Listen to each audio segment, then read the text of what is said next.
C'est dans ce château qu'en août 1539, François Ier signe ici l'ordonnance de Villers-Cotterêts, un texte législatif toujours en vigueur et qui justifie pleinement la création de la Cité internationale de la langue française à Villers-Cotterêts.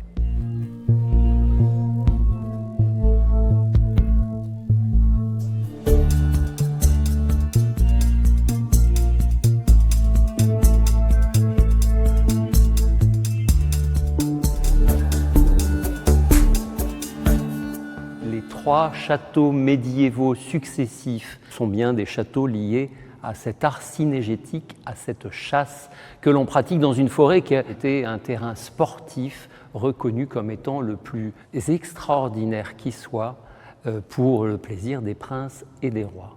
Un grand chasseur tel que François Ier ne s'y trompe pas, puisque à l'aube des années 1530, François Ier décide de transformer très profondément ce château médiéval et d'en faire une résidence royale à la hauteur de son prestige, qui va être le lieu de résidence régulière de la cour et du roi.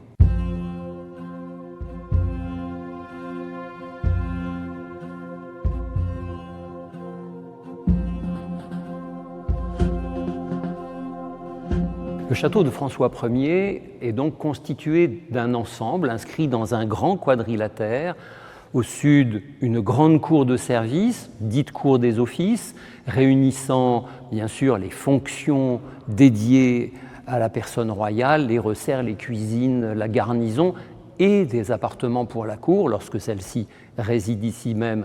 Et puis, articulé entre cette cour de service et le parc, un logis royal dont la singularité voudra que le roi, voulant s'exprimer également par un sport qui, à cette époque, est aussi une sorte de démonstration de la vigueur virile et masculine, c'est bien sûr le jeu de paume, et donc un logis royal organisé autour d'une cour centrale et constitué de 4 ailes, l'aile sud possédant encore les 3 chefs-d'œuvre de la Renaissance que l'on contemple aujourd'hui.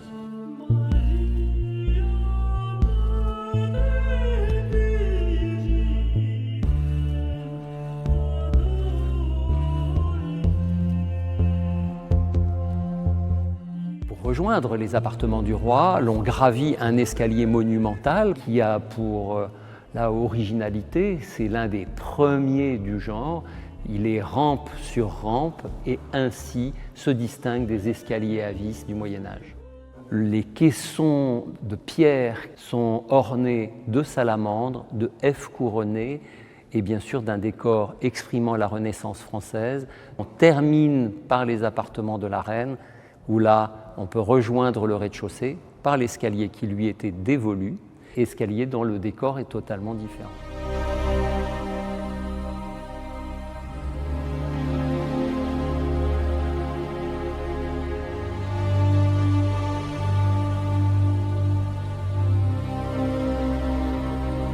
Louis XIV transmet par apanage le Valois et le château de Villers-Cotterêts à son frère, monsieur frère du roi, et dès lors, le château devient un château princier détenu par les ducs d'Orléans jusqu'à la fin de l'Ancien Régime. Après la Révolution française, un temps de garnison, le château est transformé en dépôt de mendicité.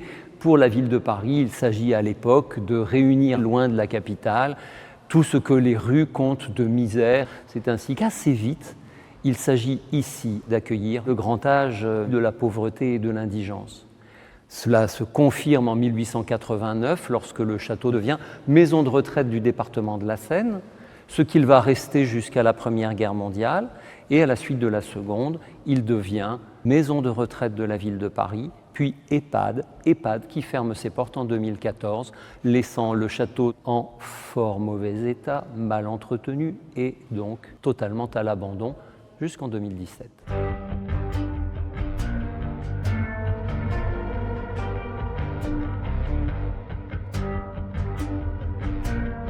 Le sauvetage du château de Villers-Cotterêts, parce qu'il s'agit réellement d'un sauvetage, a été très profond.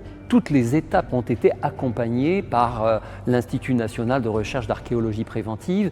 Pas de doute, le château de Villers-Cotterêts n'est pas une reconstruction totale sous le règne de François Ier, mais en de nombreux endroits, des remplois, voire des maintiens de maçonnerie complète témoignent d'un passé plus lointain que la Renaissance.